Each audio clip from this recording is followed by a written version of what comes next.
आज का जो हमारा टॉपिक है दैट इज सूडो कोड। सही है, तो सूडो कोड और जो है पाइथन हमने साथ साथ लेकर चलनी है। ठीक है, for those who are going to give O level paper 2 in Python, तो they can go through Python. सही है, और for those who are giving in pseudo code, तो वो अपना सूडो कोड ही पढ़ सकते हैं। सही है, चलो भाई, सबसे पहले हम बात करते हैं सूडो कोड की डेटा टाइप्स की। सही है, यही डेटा टाइप्स हमारे पास पाइथन के अंदर भी होती है।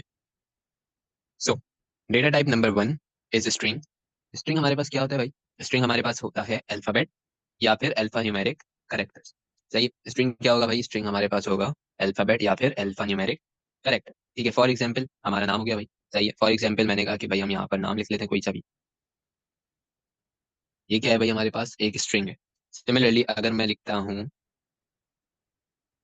स्ट्रिंग प्लस एनी नंबर, ठीक है, स्ट्रिंग प्लस एनी नंबर, तो ये भी क्या है भाई? मेरे पास स्ट्रिंग है। ठीक है, अगर मैं यहाँ पर कोई भी अल्फाबेट प्लस कोई भी नंबर लिखता हूँ, तो ये चीज क्या कहलाती है? ये चीज भी हमारे पास क्या कहलाएगी? स्ट्रिंग कहलाएगी। क्यों? क्योंकि भाई इस टाइप की जो स्ट्रिंग है ये हमारे पास क्या है भाई? Alpha numeric characters. सही है, alpha numeric characters, that is the reason why हम इसको भी क्या बोलेंगे? स्ट्रिंग बोलेंगे। ठीक है भाई, फॉर एग्जाम्पल हमने कहा भाई abc@gmail.com, ये क्या है भाई? ये भी हमारे पास स्ट्रिंग है। मैंने कहा भाई 017, अगर ये चीज डबल कोटेशन मार्क्स के अंदर हमने डाली भी है, तो ये भी क्या कहलाएगी? ये भी हमारे पास स्ट्रिंग कहलाएगी। ठीक है भाई, यहाँ तक किसी का कोई सवाल? स्ट्रिंग डेटा टाइप समझ आ गई? सो data type number 2, data type number 2 हमारे पास क्या है? चार। चार क्या होता है भाई? चार हमारे पास कहलाता है सिंगल कैरेक्टर। ठीक है, चार रिप्रेजेंट कैरेक्टर। सही है, कैरेक्टर क्या होगा भाई? कैरेक्टर मैंने कहा भाई जैसे हमारे ग्रेड्स होते हैं, ग्रेड ए हो सकता है, ग्रेड हमारा बी हो सकता है, ग्रेड हमारा सी हो सकता है। ठीक है, एंड सो ऑन, यू ई, ये सब हमारे पास क्या आते हैं भाई? ग्रेड्स में आते हैं। ठीक है, ये सब क्या है भाई? हमारे पास सिंगल कैरेक्टर है। ठीक है, ये सब क्या है भाई? हमारे पास सिंगल कैरेक्टर्स हैं। तो इस टाइप के सिंगल कैरेक्टर्स हमारे पास क्या कहलाते हैं? ये इस टाइप के सिंगल कैरेक्टर्स हमारे पास कहलाते हैं चार।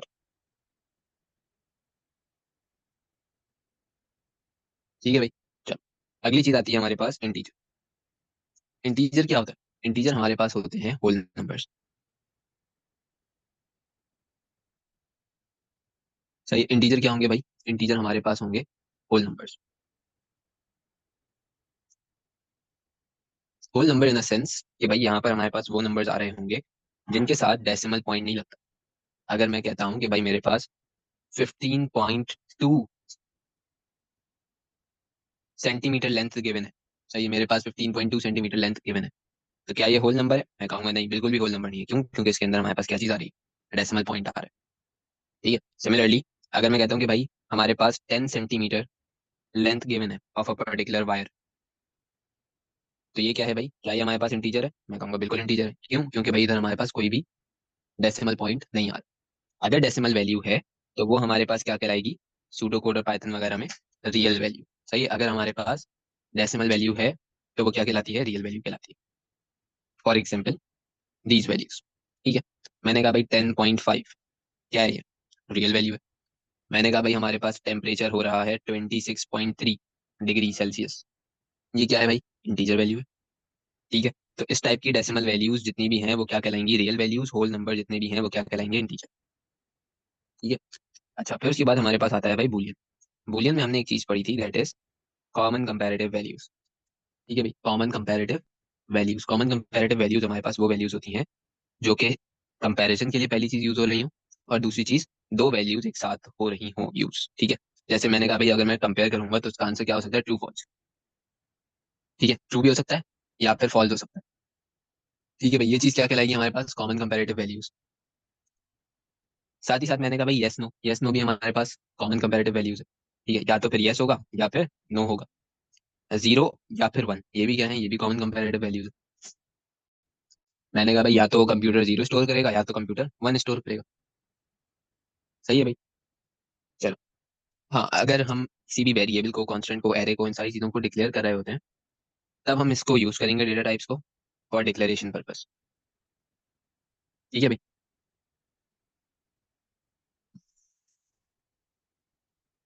अगली चीज आती है भाई हमारे पास ऑपरेटर्स।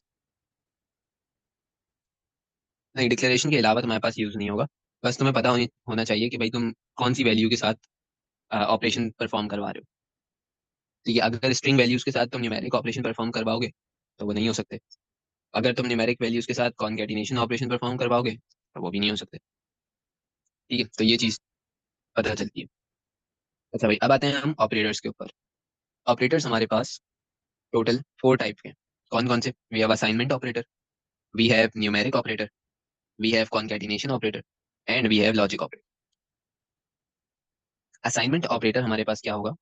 असाइनमेंट ऑपरेटर में we will be using back arrow as our assignment operator in pseudo code.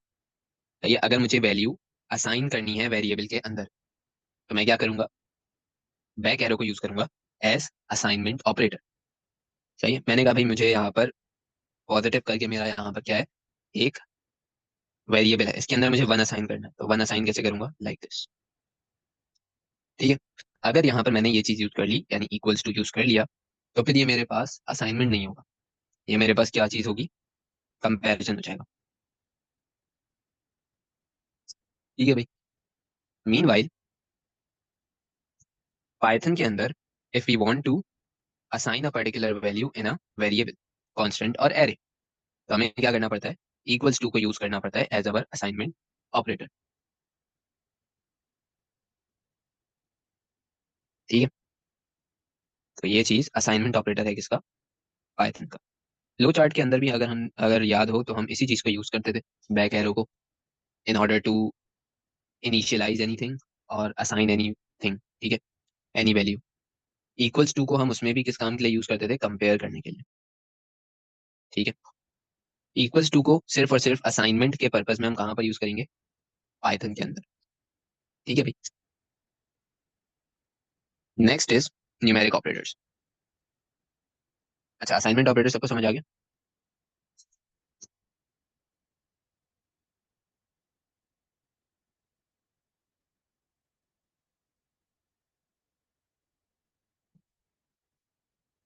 सो अगली चीज आती है भाई हमारे पास न्यूमेरिक ऑपरेटर। न्यूमेरिक ऑपरेटर हमारे पास क्या है? Addition, subtraction, multiplication and division. सही है, एडिशन के लिए क्या यूज करेंगे? प्लस का साइन। माइनस का sign we will be using for subtraction. सही है। मल्टीप्लिकेशन के लिए क्या यूज करोगे? स्टेरिक या स्टार। अच्छा, स्टार कोई भी ऐसे नहीं बनाएगा, ठीक है। स्टार अगर बनाना है तो it will be like this. Division के लिए क्या यूज करोगे? Back slash. ठीक है भाई, तो यहाँ पर ये काम हो रहा होगा हमारे पास न्यूमेरिक ऑपरेटर के अंदर। एडिशन के लिए प्लस, सब्ट्रैक्शन के लिए माइनस, मल्टीप्लिकेशन के लिए स्टार और डिवीजन के लिए स्लैश, फॉरवर्ड स्लैश। फिर आता है हमारे पास कॉन्कैटिनेशन। अब देखो कॉन्कैटिनेशन हमारे पास क्या होगी? कॉन्कैटिनेशन की अगर हम बात करें तो भाई कॉन्कैटिनेशन हमारे पास होता है एडिशन ऑफ 2 स्ट्रिंग्स। ठीक है, कॉन्कैटिनेशन क्या होगा भाई? Addition of 2 strings. ठीक है, ये कहाँ पर काम आएगा भाई? ये आप लोगों को काम आएगा इन योर 15 मार्क क्वेश्चन। सही है, in your 15 marks question. So if we talk about concatenation operator, तो कॉन्कैटिनेशन ऑपरेटर हमारे पास होता है एंड। सही है। अच्छा, अब बारी आती है कि भाई एडिशन ऑफ 2 स्ट्रिंग क्या होता है? 2 नंबर को ऐड करने वाली बात तो हमने सुनी थी कि भाई मैं 5 + 6 करूंगा, और यहाँ पर हमारे पास क्या चीज आ जाएगी? 11 आ जाएगा। ठीक है, यहाँ पे हमारे पास क्या चीज आ जाएगी? 11 आ जाएगा। ठीक है भाई, तो नंबर वाली चीज तो हमने पढ़ी थी कि भाई नंबर में हम लोग 11 + 5 अगर मैं करता हूँ तो मेरे पास क्या आंसर आएगा? 16 आ जाएगा। ठीक है, मीन वाइल अगर मैं कहता हूँ कि भाई मेरे पास ये एक स्ट्रिंग है,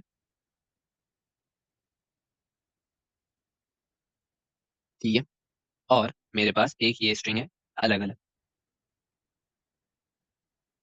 मैं चाहता हूँ कि भाई ये दोनों स्ट्रिंग्स आपस में क्या हो जाए? कंबाइन हो जाए। ठीक है, मैं क्या चाहता हूँ कि भाई ये दोनों स्ट्रिंग्स आपस में क्या हो जाए? कंबाइन हो जाए। लेकिन यूजर ने इसको कैसे करके दिया है भाई? मुझे अलग अलग इनपुट करके दिया। ठीक है, तो अगर मुझे कॉन्कैटिनेशन करवानी है, मुझे स्ट्रिंग्स को आपस में ऐड करवाना है, स्ट्रिंग को जोड़ना है, तो मैं क्या करूंगा? एंड का साइन यूज कर रहा हूँ। ठीक है, और मीनवाइल पाइथन के अंदर एंड के साइन की जगह we will be using plus. ठीक है, for both numeric operator and concatenation. सही है? चलो, तो मैंने कहा कि भाई यहाँ पर हमारे पास क्या हो रहा है? पाइथन में इसको प्लस ही यूज करेंगे, सूडो कोड में we will be using and. ठीक है भाई। अच्छा, अब इसकी एक एग्जांपल ले लो। फॉर इंस्टेंस मैंने कहा कि भाई जब भी हम किसी वेबसाइट पे जाते हैं, तो उस वेबसाइट के अंदर हमारे पास एक ऑप्शन आता है लॉगिन का। ठीक है, हमारे पास क्या चीज़ आती है भाई, ऑप्शन आता है लॉगिन का, कि भाई आपने लॉगिन करना है, अपना फर्स्ट नेम डालना है और जो है अपना सेकंड नेम डालना है या लास्ट नेम डालना है।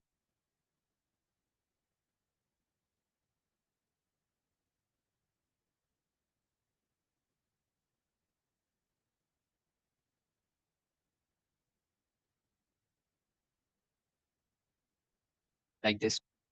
ठीक है भाई।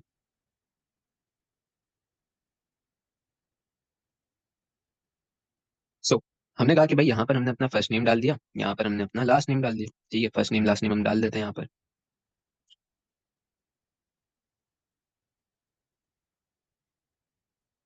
सही है, तब होगा क्या, अब यहाँ पर होगा ये कि बैक एंड पर, सही है, बैक एंड पर फर्स्ट नेम और लास्ट नेम आपस में कॉन्कैटिनेट कर दिए जाएंगे।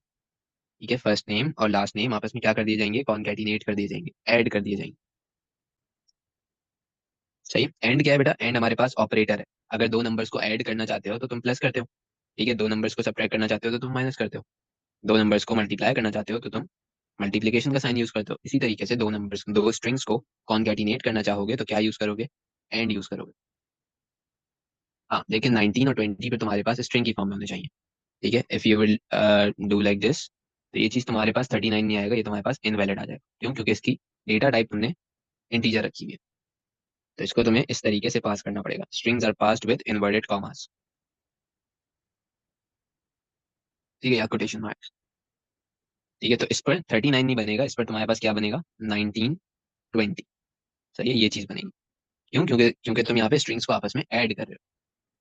सही है, if you want to add these two numbers then what we will do, we will just use plus sign. तो हमारे पास क्या चीज बन जाएगा, 39 बन जाएगा। या इट मर्ज। ठीक है, तो इसकी एग्जांपल देख लो। बैक एंड पर ये क्या काम कर रहा होगा भाई, बैक एंड पर ये हमारे पास जिसने फर्स्ट नेम लिया है, फर्स्ट नेम एंड, ये एंड क्या है भाई, हमारे पास कॉन्कैटिनेशन का सिंबल है। और फिर क्या चीज आ जाएगी, लास्ट नेम।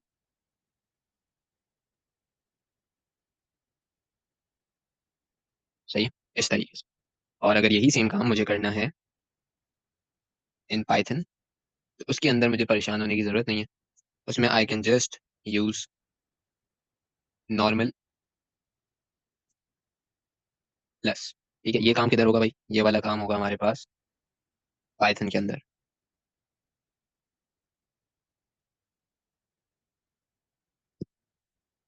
ठीक है, ये काम किधर होगा, पाइथन में।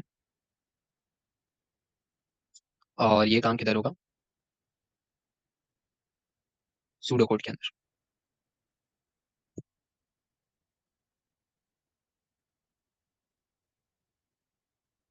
आंसर दोनों से सेम आएगा। ठीक है भाई। ठीक है भाई, तो आंसर दोनों से क्या आएगा, सेम आएगा। ठीक है, आंसर दोनों से क्या चीज आ रही होगी भाई, सेम आंसर आ रहा होगा। आंसर कुछ इस तरीके का आएगा कि एक हमने भाई ये चीज इनपुट करी थी, चाहिए, और दूसरी हमने ये चीज इनपुट करी थी। ठीक है, स्पेस नहीं आएगा। ठीक है, एक चीज याद रखना, स्पेस इसमें नहीं आएगा if you are concatenating two strings. ठीक है, कॉन्कैटिनेशन में क्या होगा भाई, एक स्ट्रिंग लिखा, दूसरा स्ट्रिंग उसी के साथ लिखती है, तो there won't be any space. So if we need a space, तो उसके लिए हमें क्या करना पड़ेगा भाई, एम्प्टी स्ट्रिंग को बीच में कॉन्कैटिनेट करवाना पड़ेगा। ठीक है, एम्प्टी स्ट्रिंग को बीच में कॉन्कैटिनेट करवाना पड़ेगा। सही है भाई, देख लो। अगर यहाँ पर स्पेस करेक्टर भी चाहिए, तो स्पेस करेक्टर के लिए क्या करोगे, हमने कहा अभी फर्स्ट नेम मैं यहाँ पर ले रहा हूँ, FN।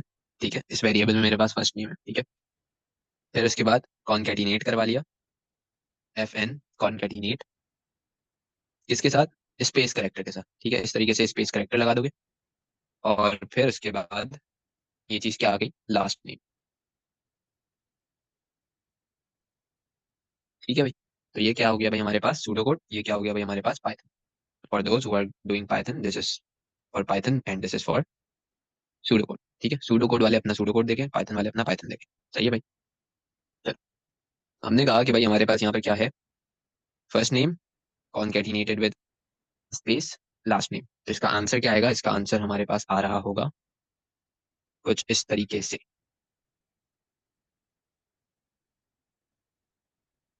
जैसे ये लिखा हुआ है सेम यही एज इट इज हमारे पास इधर आ जाएगा।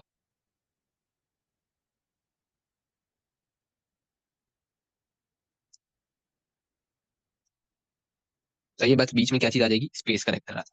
ठीक है, बीच में क्या चीज आ जाएगी, स्पेस करेक्टर आ जाएगा।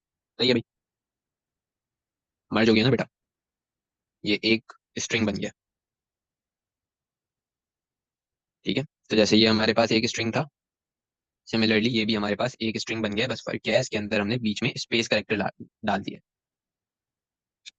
ठीक है भाई, तो जो भी वैल्यू फर्स्ट नेम के अंदर थी वो भी आ गई, जो भी चीज यहाँ पर हमारे पास स्पेस करेक्टर में थी वो भी आ गई, और लास्ट नेम में जो वैल्यू थी वो भी आ गई। तो अब अगर प्रिंट करोगे तो ये पूरी चीज प्रिंट होगी। ठीक है, अच्छा प्रिंट करने के लिए भी किसको प्रिंट करोगे भाई, इसको कहीं ना कहीं स्टोर करवाना पड़ेगा। तो मैंने कहा भाई इसको हम स्टोर करवाने के लिए एक वेरिएबल बना लेंगे। ठीक है, फॉर एग्जाम्पल मैंने कहा भाई फुल नेम नाम का मैंने यहाँ पर वेरिएबल बना लिया।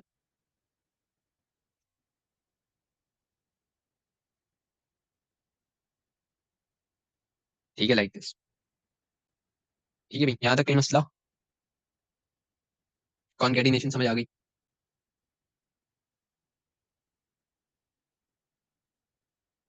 चलो भाई, अगली चीज हमने जो पढ़नी है that is logical operator. Logical operator हमारे पास टोटल 6 है। ठीक है, लॉजिकल ऑपरेटर्स हमारे पास कितने हैं भाई, 6 लॉजिकल ऑपरेटर्स हैं। सबसे पहला ऑपरेटर हमारे पास आता है इक्वल्स टू। ठीक है, अच्छा ये लॉजिकल ऑपरेटर्स के अंदर ये दो चीजें, this is solely for pseudo code. ठीक है, ये सारी चीजें जो हैं ये सूडो कोड में भी चलेंगी और पाइथन में भी चलेंगी। ठीक है, चलो, तो logical operator this equals to और pseudo code this equals to, ये क्या करेगा भाई, कंपेयर करेगा। सही है, ये क्या करेगा, कंपेयर करेगा। फॉर एग्जाम्पल मैंने कहा कि भाई मेरे पास एक वेरिएबल में बना लेता हूँ। मैंने कहा भाई वेरिएबल मेरे पास है, टी नाम का एक वेरिएबल है, इसमें मैंने ट्रू डाला हुआ है। सही है, टी नाम का वेरिएबल मैंने इसमें ट्रू डाला। मैंने कहा क्या T is equals to true है या नहीं। तो ये मैंने क्या कहा, क्या T is equals to true है या नहीं। तो ये क्या कर रहा हूँ मैं, कंपेयर कर रहा हूँ। ठीक है, ये क्या कर रहा हूँ मैं, कंपेयर कर रहा हूँ। तो equals to in pseudo code will be used for comparison. Python में किस काम के लिए यूज हो रहा है, असाइनमेंट। ठीक है, अच्छा अब बात आती है भाई पाइथन में इक्वल टू कैसे करेंगे सर। तो पाइथन में इक्वल्स टू अगर करना है तो उसके लिए you guys have to make use of double equals to. ठीक है, तो this is for Python. Python में अगर इक्वल्स टू करोगे तो कैसे करोगे, डबल इक्वल्स टू लगा के। तो सेम एग्जांपल, बस डबल इक्वल्स टू लगा लेना, तो वो पाइथन में हो जाएगा। ठीक है, फॉर कंपैरिजन। अगली चीज आती है भाई हमारे पास ग्रेटर देन। ग्रेटर देन का हमारे पास यही साइन है जो मैथ में हम यूज करते हैं, लेस देन का यही साइन है जो हम मैथ में यूज कर रहे होते हैं। Meanwhile greater than equal to का जो साइन है वो मैथ्स वाला यूज नहीं कर सकते। ठीक है, मैथ्स में हम ये चीज यूज करते हैं ग्रेटर देन इक्वल टू, ये चीज यूज करते हैं लेस देन इक्वल टू। सही है, ये चीज अगर पेपर में लिखोगे तो नहीं चलेगा भाई। ठीक है, पेपर में क्या लिखना पड़ेगा, ग्रेटर देन और उसके बाद इक्वल टू, लेस देन और फिर उसके बाद इक्वल टू। चाहिए, तो ये चीज हमारे पास क्या है, ग्रेटर देन इक्वल टू, ये चीज हमारे पास क्या है, लेस देन इक्वल। ठीक है भाई, अच्छा फिर आता है not equals to. Not equals to हमारे पास इस तरीके से लिखा जाता है इन सूडो कोड। ठीक है, नॉट इक्वल्स टू हमारे पास इस तरीके से लिखा जाता है इन सूडो कोड। पाइथन में हम इस तरीके से लिखते हैं। ठीक है भाई, यहाँ तक कोई मसला, कोई सवाल।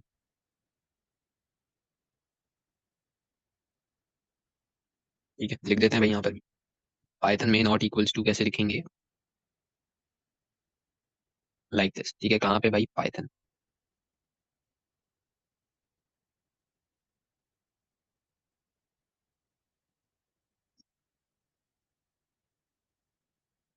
ठीक है भाई, तो this was few basic things related to pseudo code in Python. यहाँ तक बात समझ आ गई। आज हमने स्टार्ट करना है भाई आइडेंटिफायर्स। कि आइडेंटिफायर्स होते क्या हैं। ठीक है, identifiers are basically the name which we will be assigning to our variable. ठीक है, आइडेंटिफायर क्या होगा भाई, आइडेंटिफायर हमारे पास वो नाम होता है, वो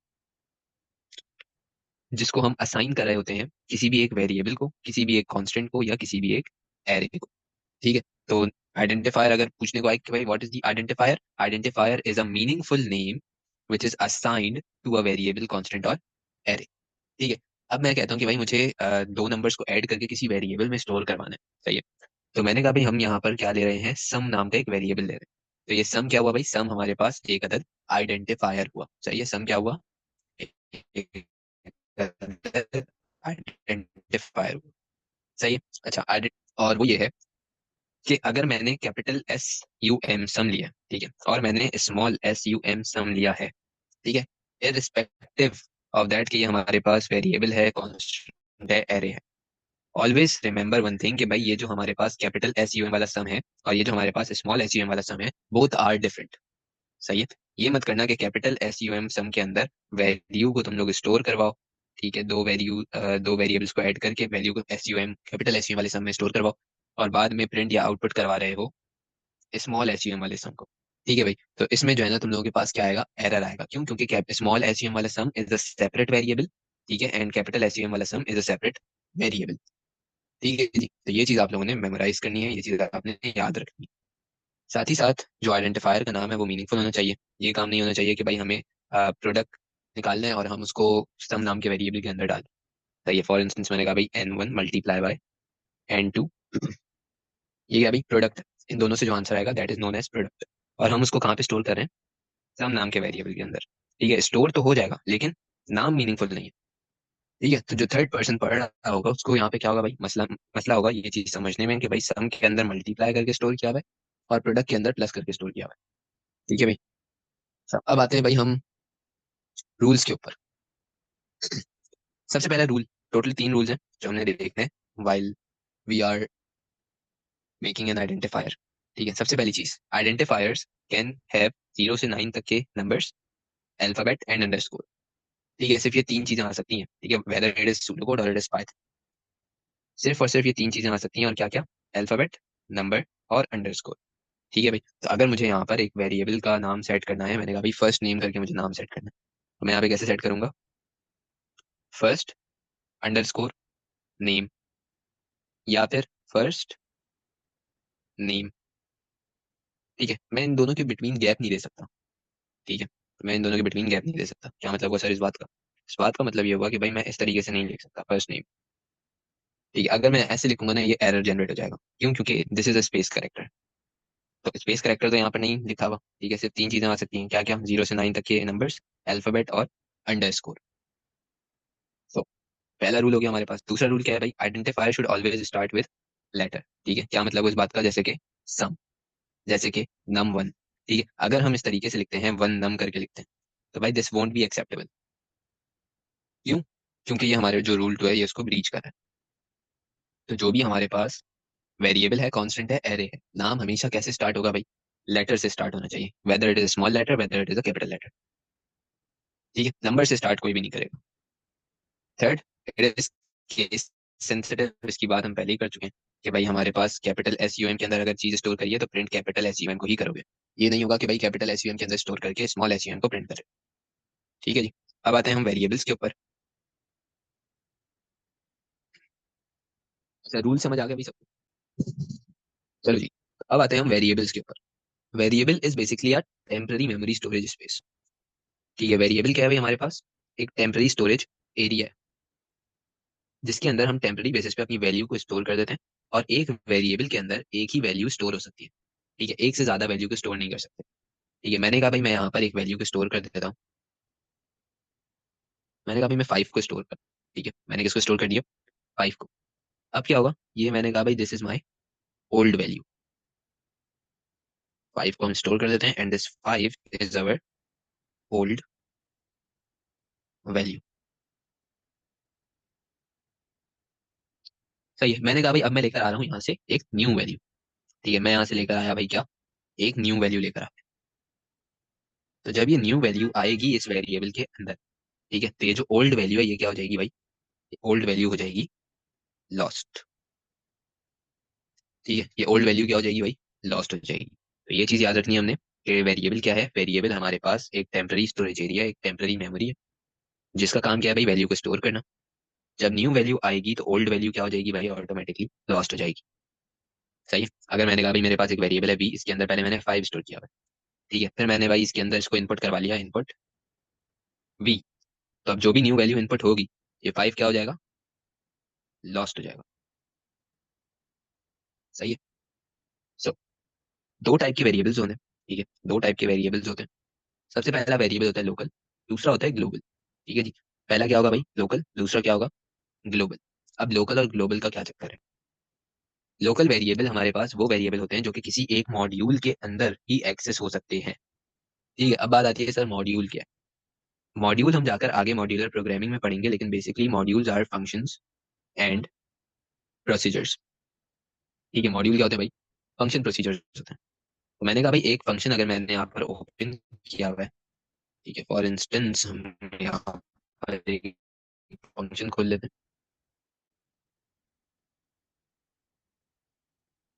ठीक है, मैंने कहा जी हम यहाँ पर एक फंक्शन खोलें। अब इस फंक्शन के अंदर फंक्शन गेट नम, पैरामीटर हम कोई भी नहीं ले रहे, रिटर्न इंटीजर कर लेते हैं। सही है, तो अब मैंने कहा भाई इस फंक्शन के अंदर मैं जो भी वेरिएबल्स क्रिएट करूंगा, ठीक है, इस फंक्शन के अंदर मैं जो भी वेरिएबल्स को डिक्लेयर करूंगा इस एरिया में, वो वेरिएबल्स मेरे पास कहलाते हैं लोकल वेरिएबल्स, और उनको मैं बाहर यूज नहीं कर सकता। ठीक है, अगर मैं उनको बाहर यूज करूंगा, बाहर एक्सेस करूंगा, तो वो एक सेपरेट नया वेरिएबल बन जाएगा। ठीक है, यानी इधर जो भी वैल्यू होगी, फॉर इंस्टेंस मैंने कहा भाई एक सम बना लेते हैं इधर, उसके अंदर मैंने कहा भाई 0 है। अब अगर मैं बाहर लिखता हूँ ना प्रिंट सम, तो ये चीज ऐसे एक्सेस नहीं हो सकती। ठीक है, ये इस तरीके से एक्सेस नहीं हो सकती। नहीं नहीं, ये तुम्हारे पास सूडो कोड में भी है, पाइथन में भी है, दोनों के अंदर लोकल और ग्लोबल वेरिएबल। ठीक है, तो वो वेरिएबल्स जो एक किसी फंक्शन के अंदर ही एक्सेस हो सकते हैं, कॉल किए जा सकते हैं, यूज हो सकते हैं, प्रिंट हो सकते हैं, that are known as local variables. ठीक है, और वो वेरिएबल्स फंक्शन हम आगे जाके पढ़ेंगे, बस इतना समझो कि भाई एक ब्लॉक ऑफ कोड के अंदर जो वेरिएबल्स तुम्हारे पास डिक्लेयर होंगे, एक्सेस होंगे, वो तुम्हारे पास क्या कहलाएंगे, लोकल वेरिएबल। और जो इस फंक्शन के बाहर डिक्लेयर किए जाएंगे, मेन प्रोग्राम में डिक्लेयर किए जाएंगे, वो चीज क्या कहलाएगी, वो कहलाते हैं ग्लोबल वेरिएबल्स। ठीक है भाई, यहाँ तक बात समझ आ गई।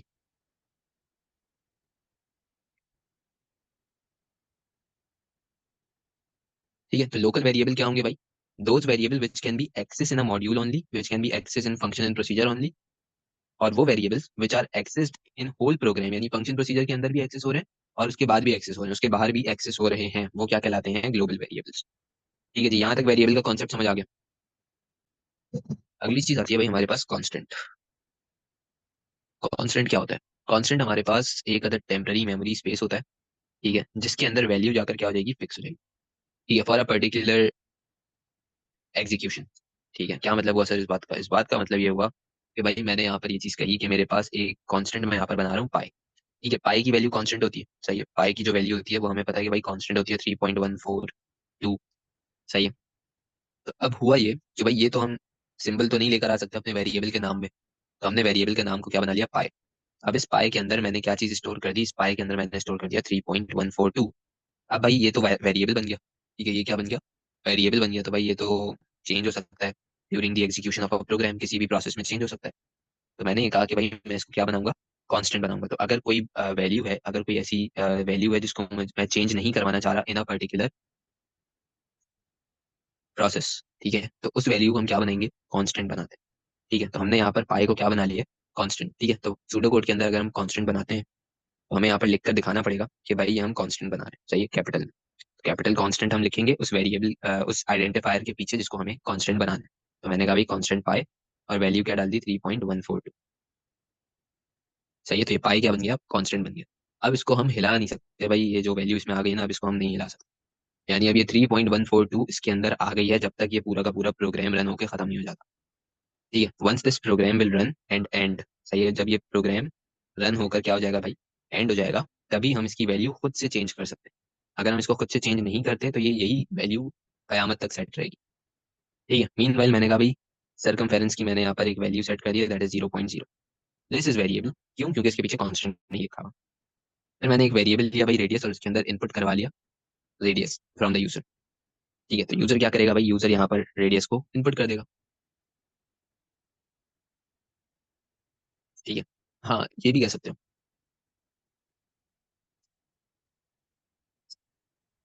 सही है, तो मैंने कहा भाई मैंने यहाँ पर रेडियस में इनपुट करवा लिया नंबर। तो फॉर इंस्टेंस मेरे पास रेडियस आ गया भाई 15.1। ठीक है, तो अब होगा क्या, सरकमफेरेंस की वैल्यू क्या स्टोर करी हुई है हमने, इनिशियलाइज करी हुई है 0.0। यहाँ पर होगा क्या भाई, 2 मल्टीप्लाई होगा पाई से, पाई की वैल्यू 3.142। अब ये वैल्यू चेंज नहीं हो सकती, ये सेम वैल्यू रहेगी 3.142। रेडियस हमारे पास आ जाएगा 15.1। सही है, तो ये तीनों चीजें आपस में मल्टीप्लाई होंगी, एक न्यू सर्कमफेरेंस क्रिएट होगा और वो जाकर स्टोर हो जाएगा। ठीक है, फिर वो आउटपुट हो जाएगा। आउटपुट होने के बाद अगर मैं चाहूँ तो हम इसको मैनुअली क्या कर सकते हैं, चेंज कर सकते हैं मैनुअली। उसके अलावा ये चेंज नहीं होगा। रेडियस दूसरा इनपुट होगा, सर्कमफेरेंस जो है वो हमारे पास उसकी वैल्यू ऑलरेडी चेंज हो चुकी है। सही है भाई, तो ये है, ये कांस्टेंट क्या होता है भाई, फिक्स वैल्यू को अपने पास स्टोर करके रखेगा, and it will also store a single value at a time. तो ये एक वक्त में एक वैल्यू को स्टोर करेगा, जैसे हमारा वेरिएबल करता था। ठीक है भाई, कांस्टेंट समझ आ गया भाई सबको, जल्दी जल्दी बताओ। अगली चीज आती है भाई हमारे पास एरे। ठीक है, एरे क्या होता है भाई, ये भी अच्छा है। एरे हमारे पास क्या है, एरे भी हमारे पास एक टेम्पररी मेमोरी होती है। ठीक है, एरे क्या होगी भाई, टेम्पररी मेमोरी होगी। ये क्या करता है भाई, एरे हमें एक चीज का फायदा देता है, वो ये है कि मैंने कहा भाई, जैसे अभी थोड़ी देर पहले हम लोग ये बात कर रहे थे कि जो वेरिएबल होता है या जो हमारे पास कांस्टेंट होता है, ये एक ही डेटा आइटम को अपने पास स्टोर करके रखता है। ठीक है, वेरिएबल और जो कांस्टेंट है वो क्या काम करते हैं भाई, स्टोर वन आइटम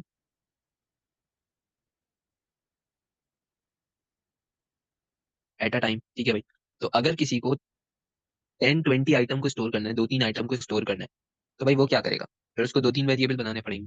ठीक है, इस तरीके से तो भाई मेमोरी स्पेस हमारी जो है फजूल में जाया होगी।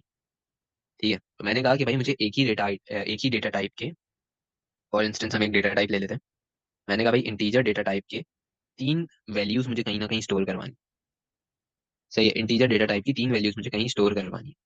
तो ये 3 वैल्यूज अगर मुझे कहीं ना कहीं स्टोर करवानी है, तो अगर मैं वेरिएबल और कांस्टेंट की तरफ जाता हूँ, तो भाई मुझे 3 वेरिएबल्स बनाने पड़ेंगे, वेरिएबल 1, वेरिएबल 2, वेरिएबल 3। सही है, तो 3 सेपरेट मेमोरी लोकेशन मेरे पास यूज हो रही हैं। अब मैंने कहा कि भाई मैं यहाँ पर क्या करूंगा, मैं इन सब चीजों पे नहीं जाऊंगा। ठीक है, मैं इन सब चीजों पे नहीं जाऊंगा, 3 वेरिएबल मैं नहीं क्रिएट करूँ, मुझे कोई और ऑप्शन दो। तो भाई मेरे पास ऑप्शन आया एरे का। सही है, एरे क्या करेगा भाई, एरे हमारे पास स्टोर करेगा।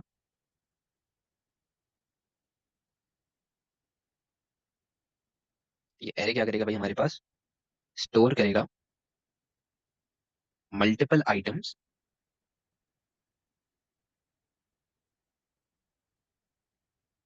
At a time of same data type. सही, डेटा टाइप सेम होना चाहिए। सही है, एरे भी क्या है भाई हमारे पास, टेम्पररी स्टोरेज एरिया है। एरे को ये नहीं समझना कि हमारे पास परमानेंट है। Array is also a temporary storage area, but it will store multiple items at a time of same data type. ठीक है, कंडीशन भी देख लो। कंडीशन क्या है, डेटा टाइप सेम होनी चाहिए। यानी अगर मुझे स्टोर करवानी है वैल्यू, तो मैं 3, 4, 5, 6, 10, 11,000 वैल्यूज, 1 लाख वैल्यूज को स्टोर करवा सकता हूँ, लेकिन डेटा टाइप सेम होनी चाहिए। डेटा टाइप सेम होने का मतलब है कि भाई सारी की सारी वैल्यूज की डेटा टाइप या तो स्ट्रिंग हो, सारी की सारी वैल्यूज की डेटा टाइप या तो इंटीजर हो या बूलियन हो, या जो है हमारे पास नंबर हो। नंबर तो उसी में आ जाएगा, इंटीजर में रियल हो, या फिर हमारे पास करेक्टर हो। सही है भाई, तो array is basically like this. ठीक है, एरे क्या होगा भाई, तुम लोगों के पास एक कबर्ड की तरह होगा। ठीक है, जैसे कबर्ड होता है ना, उस कबर्ड के अंदर हम अपने शूज या फिर अपने क्लोथ्स वगैरह रख सकते हैं। String can't be this. अच्छा देखो, स्ट्रिंग जो है ना, कोई भी चीज जो तुम्हारे पास इन्वर्टेड कॉमास या कोटेशन मार्क्स के बीच में आ रही है, दैट इज अ स्ट्रिंग। ठीक है, अब अगर मैं तुमसे कहता हूँ कि भाई मुझे जल्दी से बताओ ये स्ट्रिंग है क्या, 13 ABC 25, तो भाई तुम्हारा जवाब होना चाहिए यस सर ये स्ट्रिंग है। क्यों, क्योंकि भाई ये किस चीज के बिटवीन आ रहा है, कोटेशन मार्क्स के बिटवीन। सही है, इसमें हमने लास्ट क्लास में बहुत ज्यादा डिटेल में बात करी थी, लास्ट क्लास की रिकॉर्डिंग देख लेना, तो वहां से वो चीज समझ आ जाएगी। एरे के अंदर, ठीक है, अगर एरे क्या है भाई, हमारे पास बेसिकली एक कबर्ड टाइप का होता है। सही है, एक कबर्ड टाइप का होगा जिसके अंदर हम क्या कर सकते हैं भाई, जिसके अंदर हम अपने डेटा को रख सकते हैं इन अ शेल्फ। ठीक है, जैसे एक शेल्फ होता है ना, मैंने कहा भाई हमारे पास एक शेल्फ है, इसमें सिर्फ और सिर्फ हिस्ट्री की बुक्स हैं। ठीक है, इसमें हमारे पास सिर्फ और सिर्फ हिस्ट्री की बुक्स हैं। तो हिस्ट्री की ग्रेड 1 की बुक, हिस्ट्री की ग्रेड 2 की बुक, हिस्ट्री की ग्रेड 4 की बुक, हिस्ट्री की ग्रेड 5 की बुक।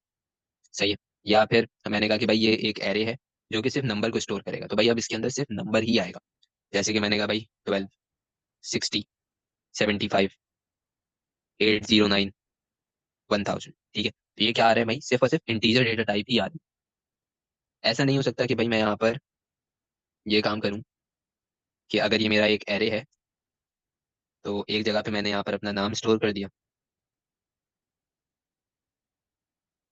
एक जगह पे मैंने यहाँ पर नंबर स्टोर कर दिया, एक जगह पे मैंने यहाँ पर बूलियन डेटा टाइप का डेटा स्टोर कर दिया, एक जगह पे मैंने यहाँ पर 50.0 रियल डेटा टाइप स्टोर कर दी, और एक जगह पे करेक्टर स्टोर कर दिया। ये काम हम नहीं कर सकते। ठीक है, तो जो भी एरे है उसके अंदर जो डेटा स्टोर होगा, उन सारे डेटा की डेटा टाइप एक होनी चाहिए। सही है, फिर वो स्ट्रिंग हो सकता है, फिर वो तुम्हारे पास जो है नंबर हो सकता है, फिर वो 1 2 3 ये सारी चीजें कुछ भी हो सकता है।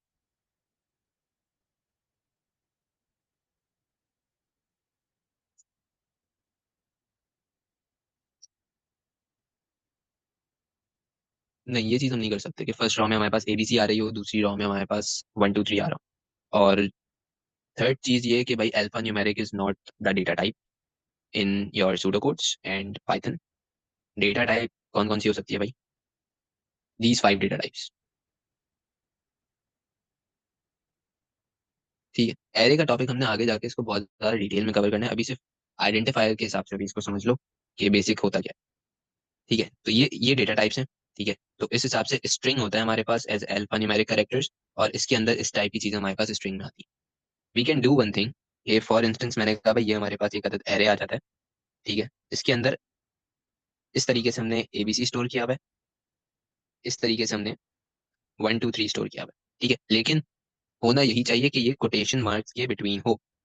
अगर ये हमारे पास इस तरीके से स्टोर होगा 1 2 3 नॉर्मल इंटीजर के टाइप पे, तो फिर ये एरे इसको स्टोर नहीं कर सकता।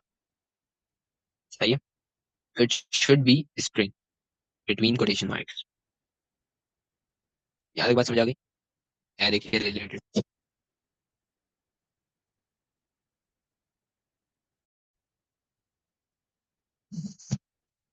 सही है भाई, तो अगली चीज पे आते हैं, डायमेंशन ऑफ एरे। दो डायमेंशन के एरे हैं भाई हमारे पास, एक होता है 1D एरे, एक होता है 2D एरे।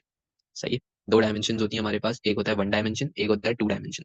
1 डायमेंशन एरे के अंदर हमारे पास 1 कॉलम होगा और मल्टीपल रॉज होगी। ठीक है, यानी 1 कॉलम एंड मल्टीपल रॉज। सही है, this is your 1 dimension array. सही है, सिंगल कवर्ड। 2 डायमेंशन में क्या होगा, मल्टीपल कॉलम्स होंगे और मल्टीपल रॉज होंगे। सही है जी, तो आपके पास 2 डायमेंशन एरे क्या होगा, मल्टीपल कॉलम्स होंगी और उसके मल्टीपल रॉज होंगे, जैसे कि ये बना हुआ है। ठीक है, तो यहाँ पर क्या है भाई हमारे पास, यहाँ पर हम देख सकते हैं कि भाई column 1 column 2 column 3, row 1 row 2 row 3, just like a spreadsheet. Excel sheet होती है उसके तरीके से, टेबल होता है उसके तरीके से। That is our 2D array. सही है, तो 1D एरे के अंदर जो डेटा हमारे पास एरे के अंदर स्टोर होता है, या 2D एरे में जो डेटा एरे के अंदर स्टोर हुआ हुआ है, जैसे यहाँ पे 10 स्टोर हुआ हुआ है, जैसे यहाँ पे 68 स्टोर हुआ हुआ है, 8 स्टोर हुआ हुआ है, 12 स्टोर हुआ हुआ है। ये जो डेटा अंदर एरे के स्टोर हुआ हुआ होता है, उस डेटा को क्या कहते हैं, एलिमेंट। सही है, उस डेटा को क्या कहेंगे, एलिमेंट। सही है, और जिस पोजीशन पे जिस फ्लोर पे होगा ना, जिस फ्लोर पे डेटा रखा हुआ होगा उस फ्लोर को क्या बोलते हैं, इंडेक्स। सही है, अब मैं कहता हूँ कि भाई फर्स्ट फ्लोर पे कौन सा डेटा है, तो अयान बोलेगा भाई 9। मैंने कहा भाई सेकंड फ्लोर पे कौन सा डेटा है, तो मुस्तफा कहेगा 90। सही है, इस तरीके से। तो ये जो फ्लोर्स या ये जो रॉज हमारे पास मेंशन्ड है, ठीक है, दीज रॉज, ये हमारे पास ये कॉलम नंबर्स ये जो है हमारे पास, इनको हम क्या बोलते हैं, इंडेक्स बोलते हैं। और एरे के अंदर जो डेटा होगा उसको क्या बोलेंगे, एलिमेंट बोलेंगे। सही है भाई, उसमें भी अब मैंने कहा कि भाई मैं बुलाऊंगा कैसे किसी भी वैल्यू को एरे के अंदर से। ठीक है, तो अभी बेसिकली इतना समझ लो कि भाई अगर जैसे इस एरे को देखते हो, तो इस एरे का नाम है नेम। ठीक है, इस एरे का क्या नाम है, नेम। और उसके आगे यहाँ पर हमारे पास स्क्वायर ब्रैकेट बना हुआ है। ठीक है, तो भाई मैंने कहा कि भाई नेम, ये क्या आ गया, एरे का नाम आ गया, और स्क्वायर ब्रैकेट के अंदर हमने फ्लोर नंबर डालना है, यानी इंडेक्स डालना है। तो जो भी इंडेक्स डालोगे उस फ्लोर का, उस इंडेक्स का एलिमेंट उठकर आ जाएगा। सही है जी, तो मैंने कहा कि भाई मैं यहाँ पे लिखता हूँ नेम 1। तो नेम 1 पे जाकर देखो भाई कौन सा डेटा है, 9। तो नेम 1 का आंसर क्या होगा, 9। सिमिलरली मैंने कहा भाई नेम 2, तो क्या कोई बता सकता है नेम 2 का आंसर क्या होगा, 90 होगा। सही है, सेकंड इंडेक्स पे जाओ, सेकंड इंडेक्स पे हमारे पास क्या स्टोर हुआ है, 90। सेकंड इंडेक्स का आंसर क्या आ गया, 90 आ गया। ठीक है, सिमिलरली मैंने कहा भाई 2D एरे पर आते हैं। 2D एरे में हमें रॉ भी लिखनी पड़ेगी, कॉलम भी लिखनी पड़ेगी। क्यों, क्योंकि इसके अंदर रॉज भी अवेलेबल है, कॉलम्स भी अवेलेबल। ठीक है, तो रॉ कॉमा कॉलम, ठीक है, इस तरीके से हमें लिखना होगा। तो रॉ नंबर मैंने कहा भाई रॉ नंबर 4 कॉलम नंबर 3। तो रॉ 4 कॉलम 3 को ट्रेस करो भाई, रॉ 4 ये रही, कॉलम 3 ये रहा। क्या वैल्यू मिली भाई, क्लियर हुई भाई बात? इस तरीके से हम वैल्यूज को ट्रेस कर रहे हो। ठीक है जी, so this was array.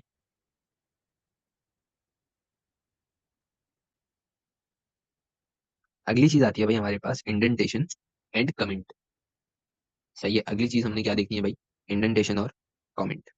Indentation क्या होता है, और हमारे पास कमेंट क्या होता है, ठीक है। Both are one of the major part of a program code. चाहिए इंडेंटेशन क्या होगा, हम उसको कंपाइलर इंटरप्रेटर के ऊपर जाकर भी देखेंगे कि भाई इंडेंटेशन होती क्या है, कमेंट होता क्या है। जिन्होंने लास्ट क्लास ली थी उनको कमेंट के बारे में थोड़ा बहुत पता होगा, क्योंकि we have worked with comments on Python in the last class. अच्छा जी, so we were talking about indentation.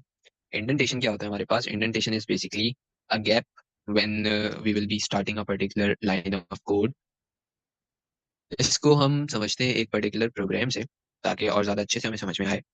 मैंने कहा कि भाई मैं यहाँ पर एक प्रोग्राम लिखूंगा, ठीक है, बिल्कुल बेसिक सा।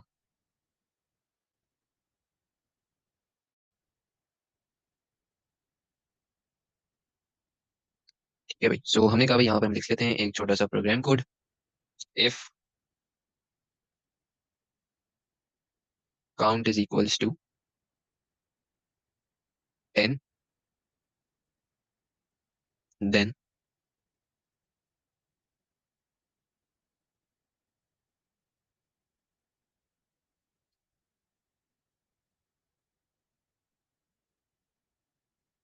आउटपुट नेम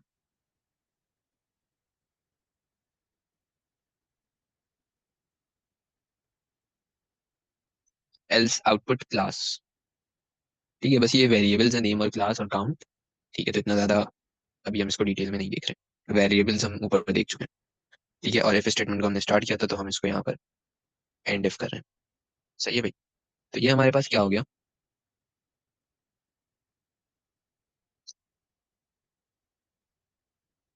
ठीक है, ये हमारे पास एक प्रोग्राम आ गया। सही है, तो अब इंडेंटेशन क्या होगी।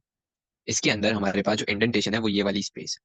ठीक है, so this space is known as indentation. ये भाई, तो ये जो जगह है, ये जो स्पेस है, this space is basically known as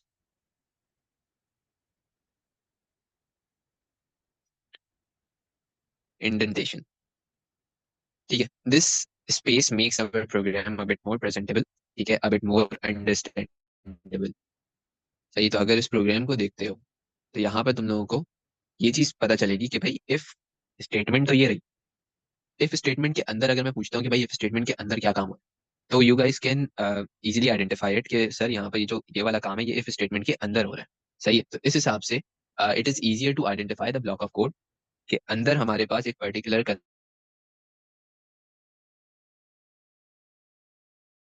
construct के क्या हुआ है। ये मैंने कहा कि भाई ये का काम हमारे पास क्या हो रहा है, इफ स्टेटमेंट के अंदर हो रहा है। क्यों, क्योंकि भाई हमें ये जो इंडेंटेशन है इसने ये चीज बताई, इस इंडेंटेशन ने हमें ये चीज बताई कि भाई ये एक इफ स्टेटमेंट है, यहाँ से यहाँ तक चल रही है। ठीक है भाई, तो ये एक इफ स्टेटमेंट है और ये एक इंडेंटेशन है हमारे पास, और ये इफ स्टेटमेंट यहाँ से यहाँ तक चल रही है और इसके अंदर ये वाला काम हो रहा है। सही है जी, तो हमने कहा कि भाई अगर मैं यही सेम काम, ठीक है, अगर मैं क्या करता हूँ, यही सेम काम इंडेंटेशन के बगैर करता हूँ, ठीक है, so it will be difficult to identify कि कौन सा काम हमारे पास इफ स्टेटमेंट के अंदर हो रहा है और कौन सा नहीं हो रहा। ठीक है, और ये थोड़ा सा अजीब सा भी हमें लगेगा कि भाई एक ही लाइन की तरह हमारे पास सारा काम चल रहा है। ठीक है, मीनवाइल अगर हम इंडेंटेशन लेकर आते हैं तो it will just make it a bit more understandable, a bit more beautiful, या वी कैन से रीडेबल। ठीक है, तो ये क्या करेगा भाई, इंडेंटेशन क्या करता है, अलाइन करता है पीस ऑफ कोड को। सही है, एक अलाइनमेंट क्रिएट कर रहा है, साथ ही साथ it will make it easier to understand, और साथ ही साथ it will allow us to identify a block of code. सही है भाई, यहाँ तक बात समझ आती है। अगली चीज हमारे पास आता है भाई कमेंट। कमेंट क्या होता है भाई, कमेंट हम लिख रहे होते हैं इन ऑर्डर टू डिस्क्राइब कि हम यहाँ पर क्या काम करेंगे। ठीक है, कमेंट हम लिखते हैं ताकि हम डिस्क्राइब कर सकें कि भाई यहाँ पर हम क्या काम करेंगे। कमेंट जो है वो हमारे कोड का पार्ट होता है, लेकिन वो हमारे कोड के साथ एग्जीक्यूट नहीं होता। सही है, जैसे हमारी कोड कोड की लाइंस जो है वो एग्जीक्यूट होंगी, कमेंट्स हमारे पास एग्जीक्यूट नहीं होते। ठीक है, although that the comments are the part of a code. सही है, लेकिन उनका बेसिक काम क्या होता है भाई, डिस्क्राइब करना। अब अगर फॉर इंस्टेंस अगर हम इस चीज को देखें, ठीक है, तो ये चीज को देखकर बताना कि भाई यहाँ पर हम क्या चीज कैलकुलेट कर रहे हैं, that is difficult for a third person. ठीक है, क्योंकि किसी को क्या पता भाई यहाँ पर CR CF क्या है, अनटिल एंड अनलेस मैं उसको बताऊं। ठीक है, तो इस जगह पर हम क्या करेंगे भाई, इस जगह पर हम एक कमेंट लिख देंगे, कैलकुलेटिंग सरकमफेरेंस। ठीक है, तो इससे क्या होगा, इससे ये होगा कि जो भी बंदा, कोई भी third person who is reading my program code, तो वो जो है ये चीज आइडेंटिफाई कर सकता है। ठीक है भाई, तो ये चीज हमारे पास कहलाती है कमेंट। और इंडेंटेशन। यहाँ तक बात समझ आ गई सबको? सिंबल हमारे पास सूडो कोड में कमेंट करने का होता है भाई डबल स्लैश, और जो पाइथन है, पाइथन में कमेंट करने का होता है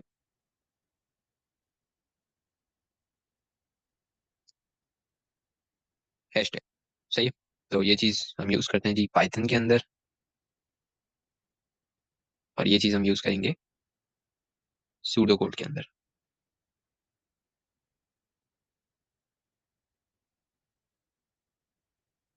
सही है, चलो एग्जाम्पल पर आते हैं भाई। अभी मैं इसको सूडो कोड से लिख रहा हूँ। मैंने कहा भाई यहाँ पर हमारे पास फॉर एग्जाम्पल कैलकुलेटिंग